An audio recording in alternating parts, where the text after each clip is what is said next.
Les gens, si je peux vous donner un conseil, ne faites pas la même erreur que j'ai faite la dernière fois. La dernière fois, j'avais fait une vidéo où on montrait dans un angle où on avait l'impression que Darwin Nunez ou je sais pas quoi là, il avait touché la balle de la main face au PSG, Liverpool PSG. Et j'avais même fait une vidéo, etc. Parce que pour moi, il avait touché de la main. Sauf que après, plus tard, j'avais regardé d'autres vidéos dans un autre angle et on voit carrément qu'il ne touche pas du tout la balle de la main et que même d'ailleurs, il y a un écart énorme entre la main et la balle, hein, sur le contrôle qu'il fait. Et bah là, c'est exactement la même chose. Il y en a un qui, bah, il a critiqué hier, il a dit même arbitre, deux décisions différentes. Hier, l'Atlético Madrid ont perdu malheureusement suite à un penalty, enfin suite entre guillemets, hein, à un penalty qui a été refusé pour Alvarez parce que en même temps qu'il a tiré, son pied a glissé et j'ai l'impression. Alors, est-ce qu'il frôle ou pas la balle? Je sais pas. Pour vous dire, hein. Là, par contre, je l'ai regardé sur tous les angles du monde. J'arrive même pas à savoir est-ce qu'il le touche ou pas.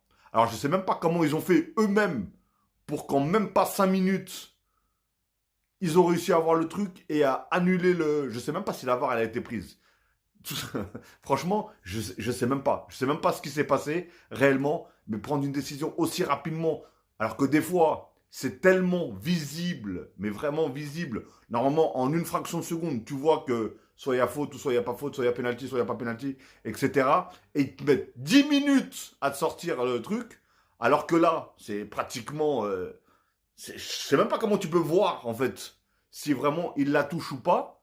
Parce que moi, sur plusieurs angles, plusieurs zooms, plusieurs ralentis, j'arrive même pas à voir s'il la touche ou pas. Mais bon, bref, et beaucoup ont pris l'exemple, apparemment, de Lionel Messi qui a tiré le coup franc.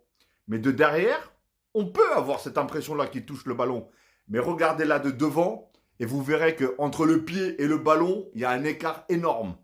Et vous verrez que tout simplement, à aucun moment, le ballon touche le pied de Lionel Messi. Les gars, ils sont quand même repartis en Coupe du Monde pour aller chercher un penalty de Messi, ou est-ce qu'on le voit par derrière. Et je vous ai dit, faites pas l'erreur. Quand vous regardez, ne regardez pas juste sur une vidéo de derrière ou une photo de derrière. Regardez sur tous les angles. Et là, vous verrez si vraiment il le touche ou pas. Autant sur celle de Alvarez, c'est tellement serré. En plus, le fait qu'il glisse, bah, le pied il est tellement proche du ballon que tu ne peux pas savoir. Mais là, à aucun moment, déjà, il glisse, déjà, premièrement. Et deuxièmement, en face, en face avant, tu vois tellement qu'il ne touche pas. Mais la balle, elle est loin en plus du pied. C'est même pas, elle est collée au pied. Elle est loin. Donc, arrêtez d'essayer de décrédibiliser